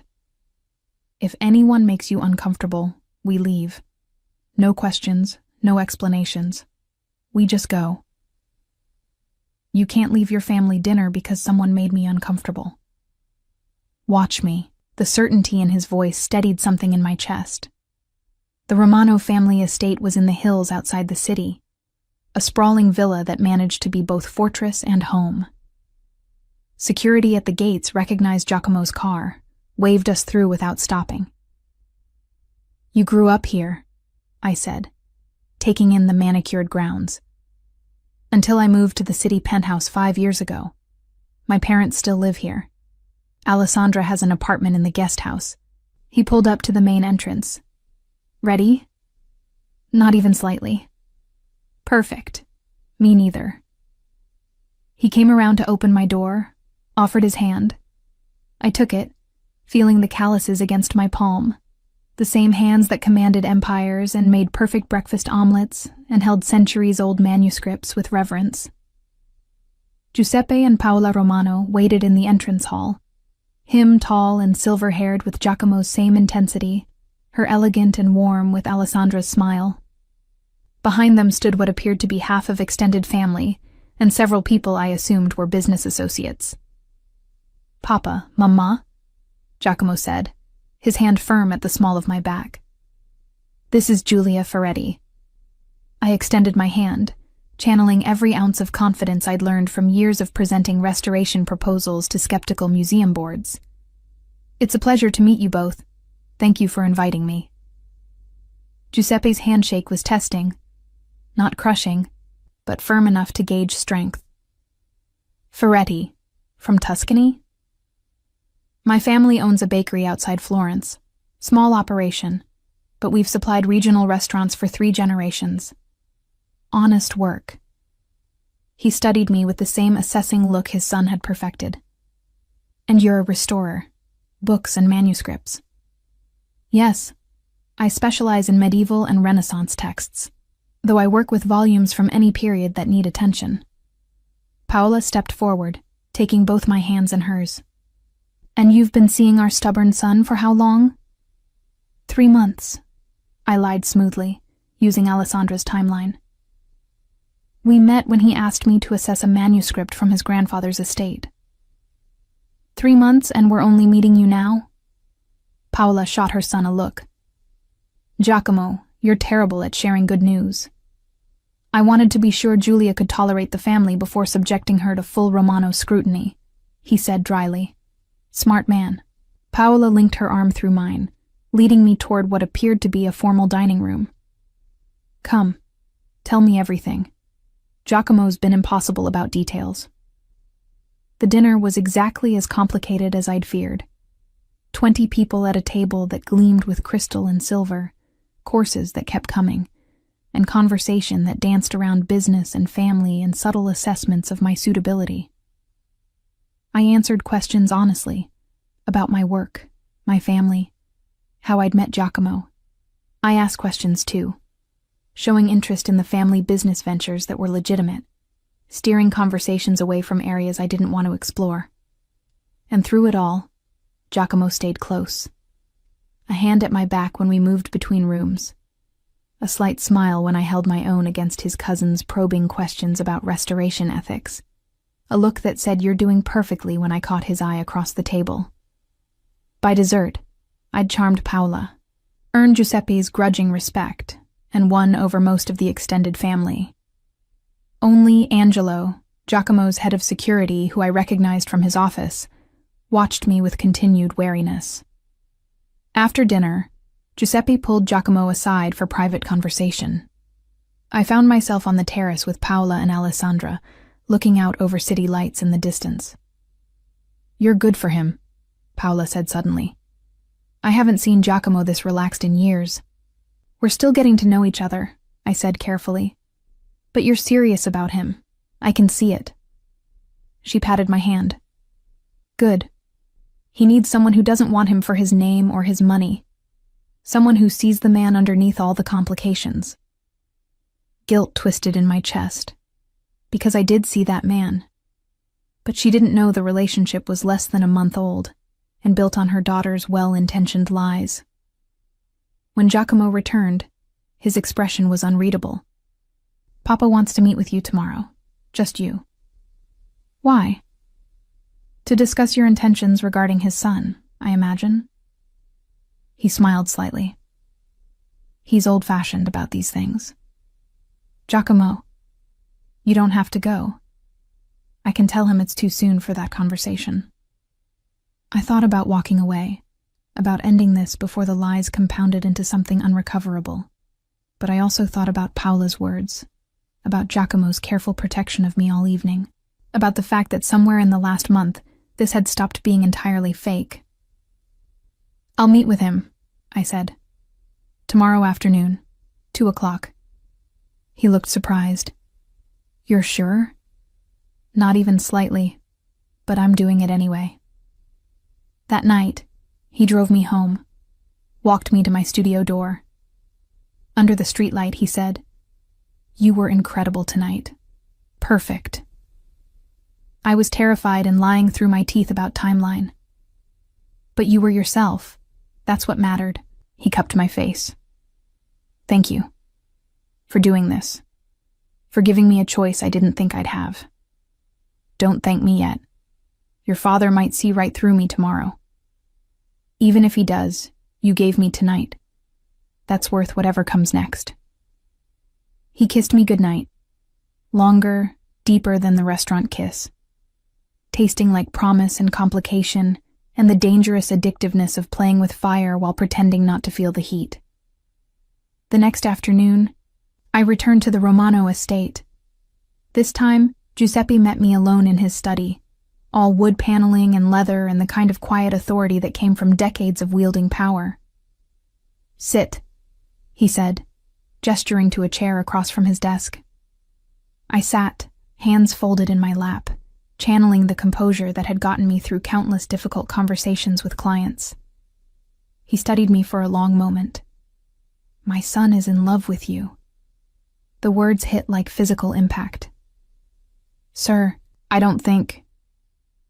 I've known Giacomo for 34 years, raised him, trained him, watched him become the man he is, and I've never seen him look at anyone the way he looks at you. Giuseppe leaned back in his chair. "So I have one question. Are you in love with him?" Truth. That's what he was asking for. Not timeline, not pretense, just the one thing that mattered. "I'm falling," I admitted quietly. "I didn't plan to. But yes, I'm falling in love with your son." He nodded slowly. "Then I'll be direct.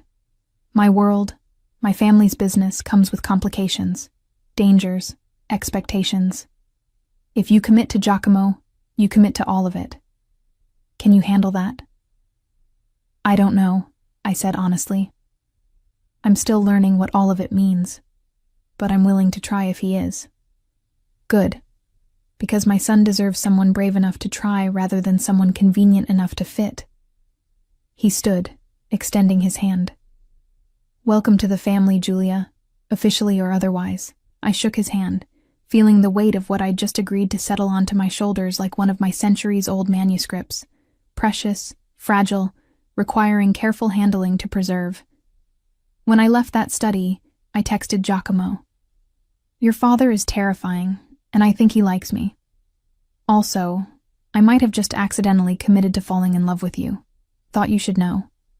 His response came immediately. "Good, because I'm already there. Come to the penthouse tonight. We should talk about what happens next." What happened next would change everything. But standing in the Romano estate, feeling the weight of history and family and choices made centuries ago still reverberating, I realized I was ready. Ready to stop running from complications and start facing them with someone who made them feel worth navigating. The arrangement Alessandra had inadvertently created should have lasted 6 months.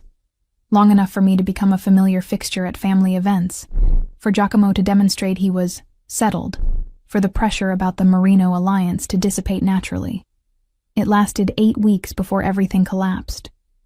Those 8 weeks were strange and beautiful, and more complicated than any manuscript I'd ever restored.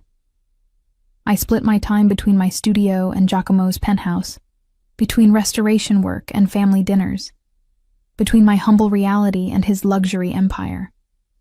He kept his word about not hiding me from complications. I learned the real scope of the Romano business. Not just the legitimate holdings, but the territories, the influence, the careful balance between legal enterprise and darker necessities. He walked me through it with brutal honesty, giving me chances to leave before I was in too deep. I stayed anyway. In return, I showed him my world. The painstaking precision of restoration, the satisfaction of making broken things whole again, the way history lived in paper and ink and leather. He'd appear at my studio with coffee, sit quietly while I worked, ask questions that showed he understood the craft behind the art. We attended family gatherings where Paola fussed over me and Giuseppe assessed me with continued approval. We went to galas where I wore borrowed dresses and learned to navigate conversations about art and business and carefully coded threats. We spent quiet Sundays in his penthouse where I cooked simple meals and he read while I worked, and it felt almost normal. Almost. Because beneath the surface, 2 problems were growing. First, I was actually falling in love with him. Not the performance version, not the arrangement, the real man who made perfect espresso and listened to me explain paper fibers and looked at me like I was the most interesting mystery he'd ever encountered. Second, someone didn't want us together. The signs started small. A photographer outside my studio, too interested in my comings and goings. Questions from clients about my connection to the Romano family. A break-in at my studio where nothing was stolen but everything had been carefully searched. Someone's investigating you, Angelo told me bluntly after the break-in. He'd started appearing outside my studio, Giacomo's gift of security I couldn't refuse. Trying to find dirt, leverage, anything that could be used against the boss. Who? Working on that, but you need to be careful. No more walking home alone, no more predictable routines. I told Giacomo that evening, sitting in his office while he worked late. He didn't look surprised, just tired. I was hoping we'd have more time before this started. Before what started? The pressure, the attacks, the systematic attempts to break what we're building because it doesn't fit the plan certain people had for my future. He set down his pen, met my eyes. This is what I meant about complications. My choices affect more than just me. So what do? We have options. He stood, moved to the window. I can announce publicly that we're serious. Make it clear you're not going anywhere, which might make you more of a target, but also more protected. Or we can end this now, before you're pulled deeper into something you never asked for. You want to end it? I want you safe. He turned to face me. But I also want you with me. Those two things might be incompatible. I thought about walking away, about returning to my quiet life, where the biggest danger was paper cuts and the worst complication was a difficult binding repair. I'm not leaving, I said, but I'm also not hiding. Whatever announcement you need to make it. I'm done pretending this is temporary. Relief washed across his face. You're sure? Completely terrified and completely sure. I stood, closed the distance between us. Someone needs to teach you that not everything in your life has to be a calculated risk. You're the biggest risk I've ever taken. Then let's make it worth it. He kissed me, and it felt different than before. Not tentative or exploratory, but claiming. A line being crossed from performance into reality. The announcement went out 3 days later through official channels. Giacomo Romano was in a serious relationship with Giulia Ferretti, a book restoration specialist. The family was delighted. No further comment. The response was immediate and violent. My studio was vandalized, not with random destruction, but surgical damage. Tools broken, works in progress destroyed, clients' manuscripts deliberately ruined, decades of reputation decimated in one night. I stood in the wreckage the next morning, Angelo beside me, trying not to cry at the loss. Not just money, though that was devastating, but trust. The sacred bond between restorer and client, shattered because someone wanted to hurt Giacomo through me. He arrived 20 minutes later, took one look at the damage, and his expression went arctic. Angelo, find out who did this. Already working on it, boss. Work faster. Giacomo turned to me, his voice gentling. Giulia, don't say you're sorry. Don't say you should have protected me better. Don't make this about guilt. I gestured at the destruction. Just tell me we're going to fix it. We will. I'll compensate every client personally. We'll rebuild your equipment, your workspace, everything. He pulled me against him, and I let myself lean into his strength. But right now, you're coming home with me. Not the penthouse, somewhere safer. I'm not hiding. You're not hiding. You're being strategic. There's a difference. He took me to a property I didn't know he owned, a restored farmhouse outside the city, isolated and secure. Alessandra was already there, having been moved the same day my studio was hit. They're escalating, she said bluntly. Whoever's behind this wants to prove you're a liability, Giacomo, that protecting Giulia costs too much. Then they've miscalculated. He was on his phone, issuing orders I only half heard. Because now I'm not just protecting her, I'm hunting whoever did this. Over the next week, the full scope of the Romano Empire became visible. Angelo and his team worked with efficiency that suggested this wasn't their first investigation. Giacomo made calls, called in favors, applied pressure through channels I didn't fully understand. I stayed at the farmhouse with Alessandra, working on what manuscripts I'd managed to save, trying not to feel like a prisoner in protective custody. "I'm sorry," Alessandra said one evening, the guilt written across her face. "This is my fault. If I hadn't lied to Papa—" "This would have happened anyway," I interrupted. "Maybe later, maybe differently, but anyone who got close to your brother would become a target. At least this way, we knew what we were walking into." "Did we, though? Did you really understand what you were agreeing to?" I thought about my destroyed studio, my compromised safety, the way my simple life had exploded into chaos. No. But I'm learning. The breakthrough came on day 6. Angelo appeared at the farmhouse with news that made Giacomo's expression shift from controlled fury into something colder. "It was Claudio Marino's daughter," Angelo reported. "Giovanna. She hired professionals to send a message about the broken engagement understanding." "There was no engagement understanding," Giacomo said flatly.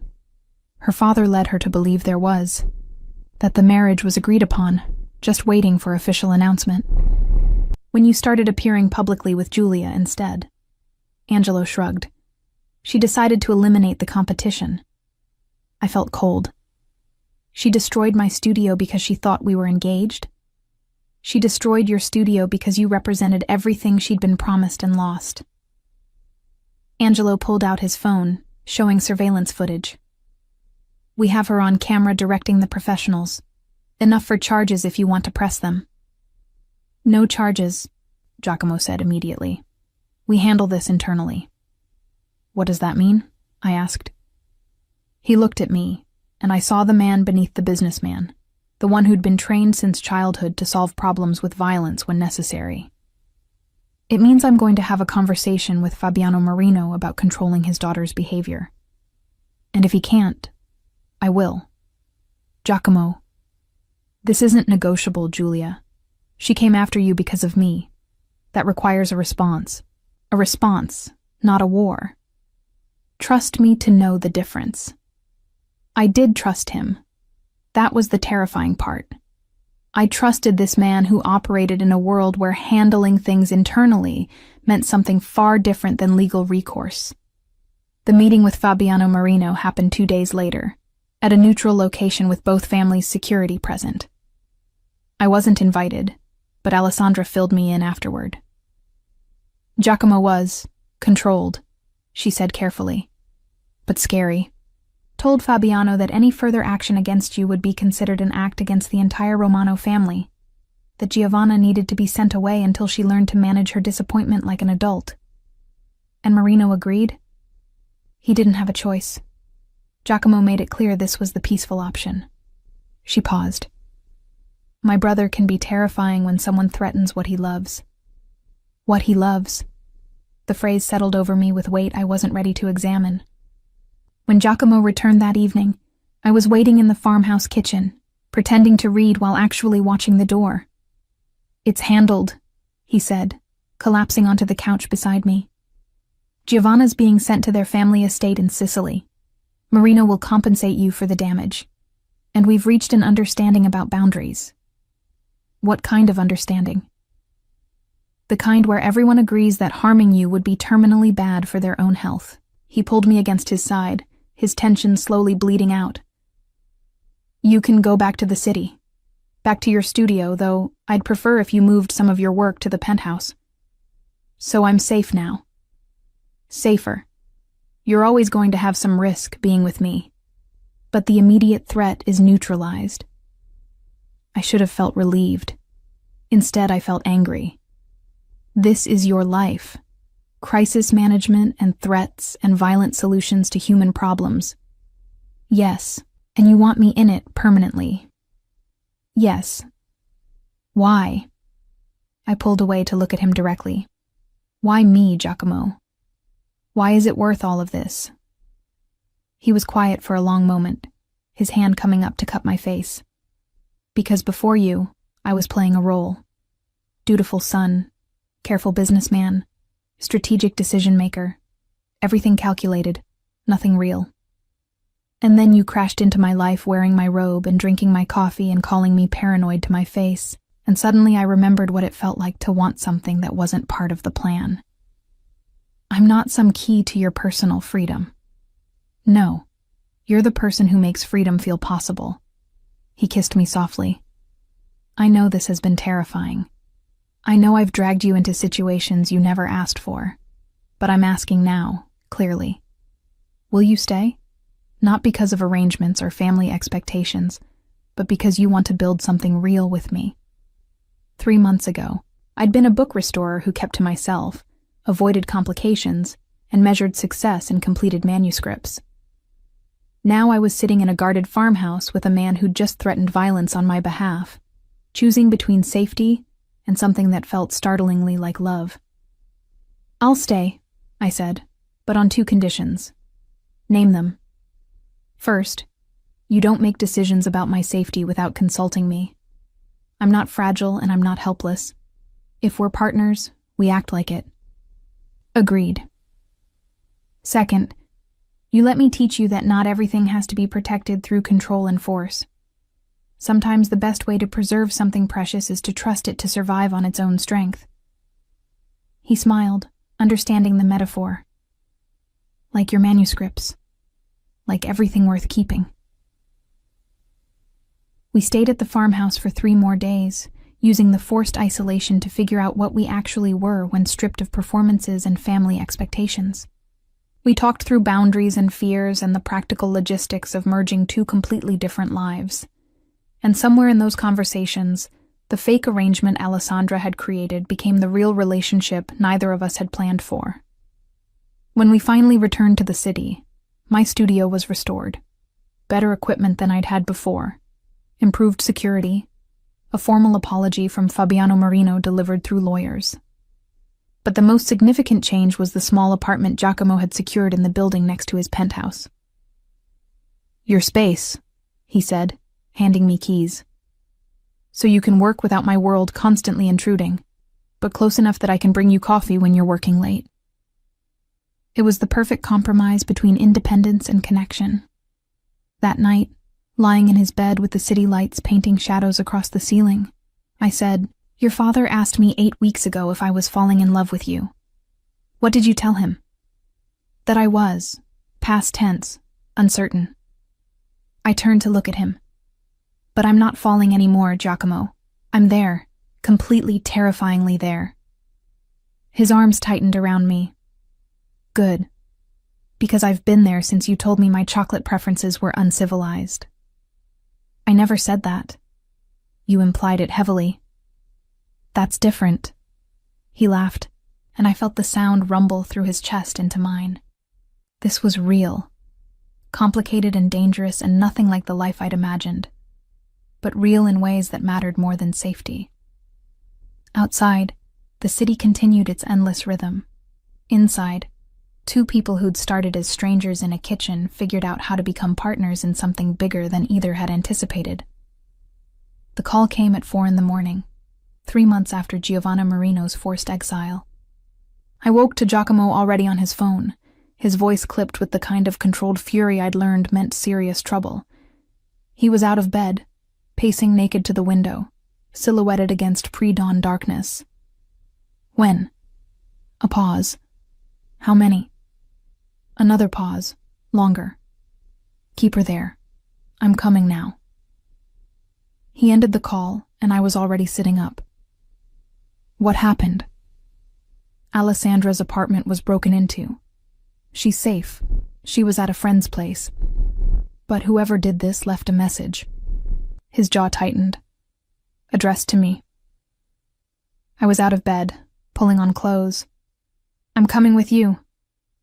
Julia. Don't. We agreed. Partners means I don't sit home waiting while you handle crises. He studied me for 3 seconds, then nodded. Get dressed. We leave in 5. Angelo met us in the lobby with 2 other security personnel I'd come to recognize. The drive to Alessandra's apartment was silent, except for Giacomo's rapid-fire calls, mobilizing resources and information networks. The apartment looked untouched from the outside. Inside was a different story. Nothing had been stolen. But every surface, every wall, every mirror had been marked with the same message in red paint that I hoped was just paint. This could have been her. Alessandra stood in her living room, wrapped in a blanket despite the summer heat, shaking slightly. I went to her immediately while Giacomo surveyed the damage with Angelo. "I'm okay," she said before I could ask. "Just shaken. If I'd been home. But you weren't. You're safe." I hugged her tightly. "That's what matters." "They're escalating," Angelo said from across the room. "This isn't about territory or business anymore. This is personal." "Who?" Giacomo's voice was dangerously quiet. "Who's behind this?" "Still investigating, but the signature matches the original vandalism on Giulia's studio. Same professionals, same style." Angelo pulled up images on his tablet. "Someone really wants to send you a message." Message received. Giacomo's expression had gone absolutely cold. "Find them. I want names by tonight." Over the next week, the investigation intensified. More security appeared around everyone in the family. My apartment next to his penthouse gained cameras and reinforced doors. Alessandra moved back to the family estate temporarily, surrounded by her father's security team, and I watched Giacomo transform into someone I'd only glimpsed before, the man who'd built and maintained power through strategic violence and absolute control. "We have a name," Angelo finally reported one evening. "Not Giovanna this time. Her cousin, Matteo Marino. Apparently he's been in love with Giovanna since they were teenagers, took her humiliation personally. Where is he?" "Sicily. Under Fabiano's protection, theoretically." Angelo hesitated. "Boss, if we go after him..." "We're not going after him. I'm going to have a conversation with Fabiano about family management." Giacomo's tone left no room for discussion. "And if that conversation doesn't resolve things, then we escalate." "Giacomo." I stepped into his office, having heard enough. "What does escalate mean in this context?" He looked at me, and I saw the weight of 15 years of this life in his eyes. "It means I stop being diplomatic and start being what people think I am. A monster. A necessity."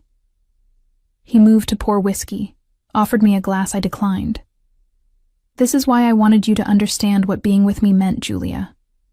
These moments where choosing mercy might cost more than choosing violence. So you're planning violence. I'm planning to protect my family by whatever means necessary.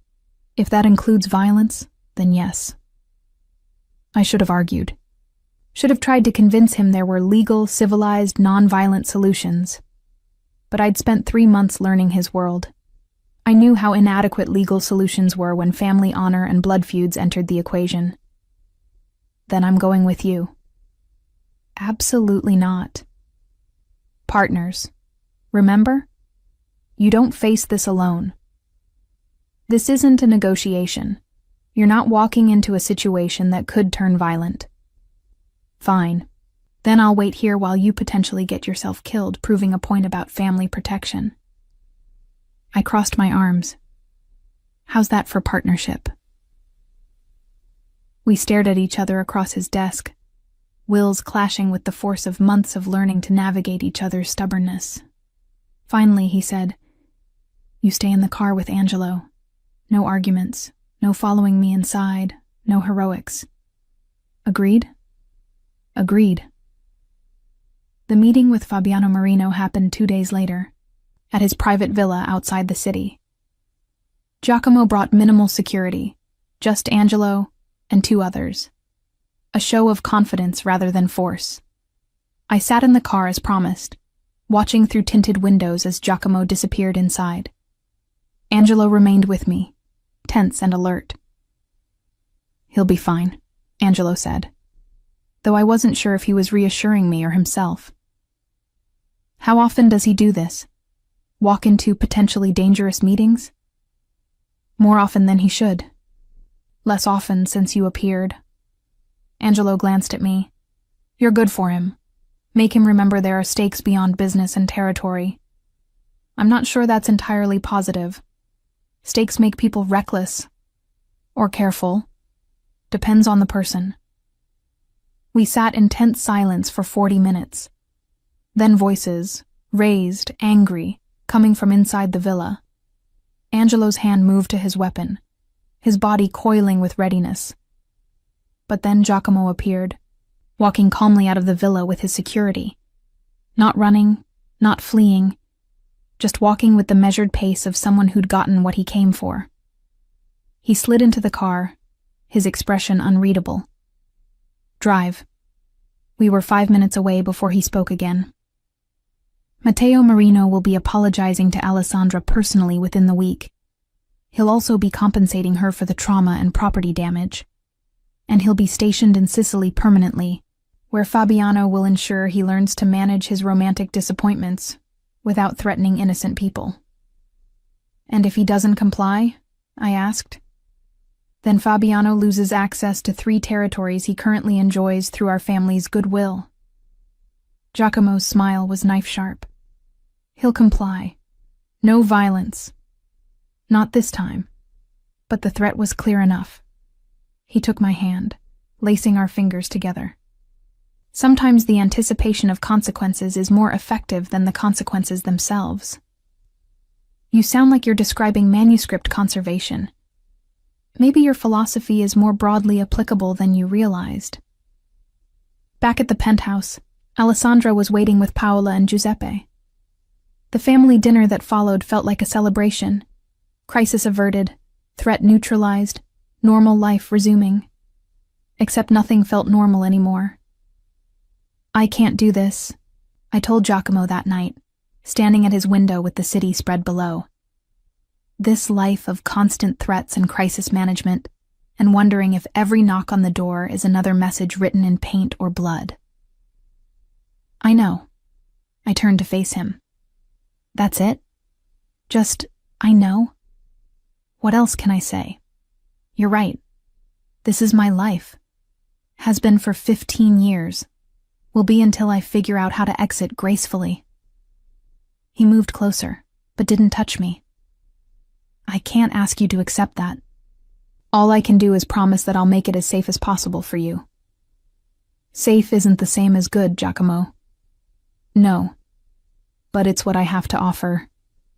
I thought about my manuscripts, about the hours I spent preserving broken things because they mattered, despite their damage. About the philosophy I'd just heard him quote back to me. What if you left? I asked quietly. What if you stepped away from the family business, built something completely legitimate? That's not possible.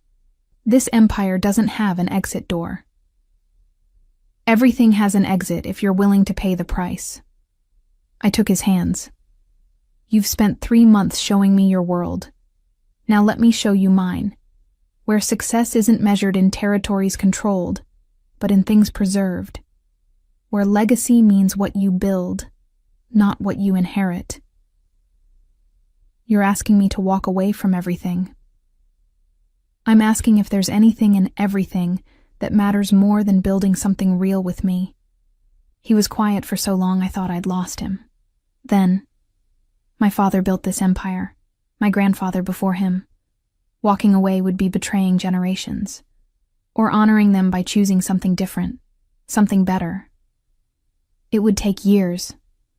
Selling off holdings, restructuring, ensuring the transition doesn't create power vacuums that lead to violence.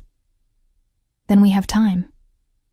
Years to figure out how to build the life we actually want, instead of the one we inherited.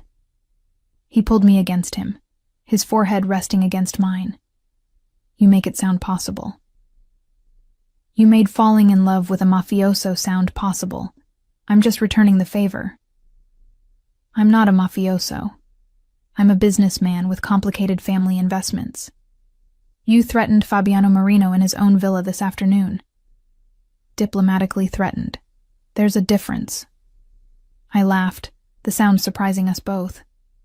We're insane. Completely. He kissed me, soft and certain. But I'll do it. For you, for us, I'll find a way out. Not for me, for yourself. for the life you actually want instead of the one you've been told to want. What I want is you. Everything else is just logistics. The transition took 3 years. 3 years of careful divestment, strategic restructuring, finding reliable people to take over territories and holdings. 3 years of family arguments and compromises, and Giuseppe's grudging acceptance that his son was choosing a different path. 3 years of me building my own restoration business, expanding beyond my studio to teach workshops, consult for museums, publish research on medieval manuscript preservation techniques. We got married in the 2nd year, in a small ceremony that managed to honor both our worlds. Alessandra was my maid of honor, wearing a dress the color of old vellum. Giuseppe gave me away since my father's health didn't permit the journey, tears in his eyes that he pretended were about something else. By the 3rd year, Giacomo had transformed the Romano holdings into something almost entirely legitimate. Real estate without the territorial implications, import-export without the shadow dealings, investments that could be discussed in public without careful euphemisms. I kept 3 things, he told me one evening, showing me the final portfolio. The building with the restaurant where we had our first lunch, your studio building, because the rent you're paying yourself is criminal, and the farmhouse outside the city, because that's where we figured out how to be real. You're sentimental under all that careful control, only about you.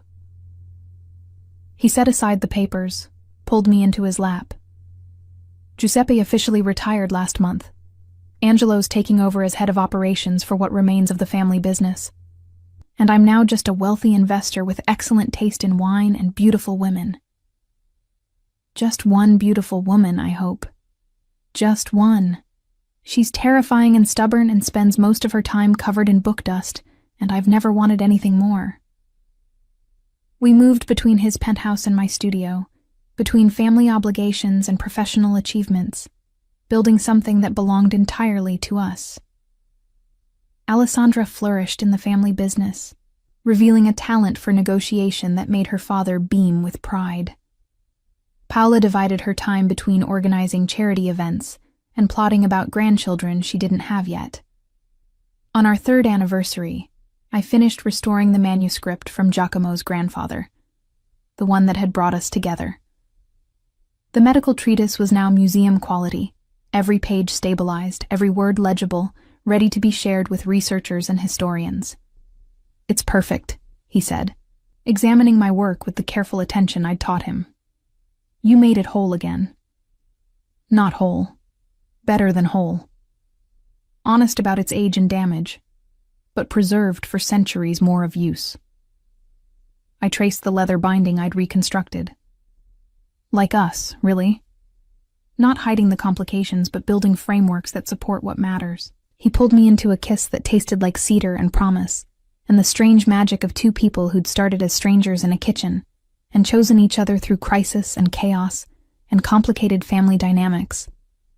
Outside his office window, the city spread in all directions, full of territory someone else now managed, full of power someone else now wielded.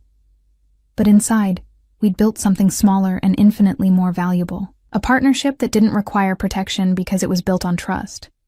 A love that didn't need to be perfect because it was perfectly honest. A future that belonged entirely to us. "Do you regret it?" I asked. "Leaving the empire behind?" Every empire falls eventually. Better to walk away while choosing the successor than to be toppled by time or rivals. He smiled against my hair. "Besides, I found something better." "What's that?" "A woman who looked at my most dangerous self and decided I was worth restoring. Who saw potential beneath the damage and built frameworks to support what mattered." He tilted my face up to meet his eyes. "You preserved me, Giulia. The way you preserve your manuscripts, with patience and precision and absolute faith that broken things can be made beautiful again. You were never broken, just underappreciated. I love you. I know. You've been showing me for 3 years. And I'll keep showing you for the next 60 if you'll let me." I kissed him, tasting the future in that contact, complicated and beautiful, and entirely ours. Built not on territory or tradition, but on choice. The choice to see past reputations to reality. To find love in unexpected morning encounters. To preserve what mattered and let everything else fall away. Because some things were worth protecting through any complication. And some people were worth choosing, again and again, every single day. Even when, especially when, they first appeared in your kitchen at dawn, looking dangerous and devastating and completely, perfectly wrong in all the right ways. Sometimes the most dangerous risks lead to the most beautiful rewards. Giulia and Giacomo's journey from a shocking kitchen encounter to building a life together reminds us that love doesn't ask permission. It transforms everything. Their story shows that even complicated beginnings can lead to extraordinary partnerships when two people choose honesty and courage over comfort. If this story touched your heart, show some love with a like. What would you have done in Giulia's place? Walked away from the complications, or taken the risk? Share your thoughts below.